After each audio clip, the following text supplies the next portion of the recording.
हमारे घर में कोई घटना होती है तो हम सबसे पहले किसको पकड़ेंगे? सबसे पहले तो चौकीदार को पकड़ेंगे ना, कि तुम कहाँ थे, क्यों ये घटना हो गई तुम्हारे रहते हुए, किस लिए तुमको रखा था। लेकिन यहाँ नहीं ऐसा हो रहा है। यहाँ जो है कहते तो हैं कि हम चौकीदार हैं, लेकिन चौकीदारी अगर की गई होती, हाँ चौकीदार अगर अपने काम में पक्का होता है तो उसके ऊपर आक्रमण करके उसको कोई मार दे, लेकिन फिर कहा जाता है कि इस चौकीदार ने अपना निभाया।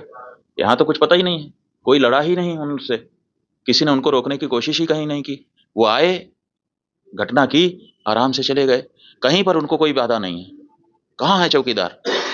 और चौकीदार के बारे में चर्चा ही नहीं हो रही है। अब कह रहे हैं हम उनको सबक सिखा देंगे, हम ये कर देंगे, हम वो कर देंगे।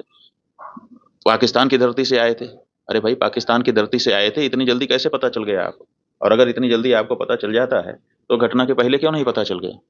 और दूसरी बात यह है कि अगर पाकिस्तान से आए तो पाकिस्तान के खिलाफ अच्छी तगड़ी कार्रवाई करिए।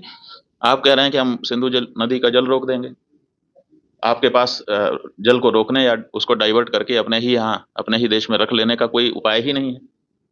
हमने विशेषज्ञों से पूछा कि अगर हम सिंधु नदी का जल पाकिस्तान में जाने से रोकना चाहते हैं तो हमारे पास क्या व्यवस्था है। उन्होंने कहा हमारे पास कोई व्यवस्था नहीं है। अगर हम आज से शुरू करें कि ऐसी व्यवस्था हम बना लें तो पैसा कितना लगेगा वो तो अभी पूछिए ही मत। अगर पैसा पर्याप्त दे दिया जाए, पैसे के कारण एक दिन भी काम ना रुके, तब भी 20 साल लगेगा, तब हम सिंधु नदी का जल रोक पाएंगे।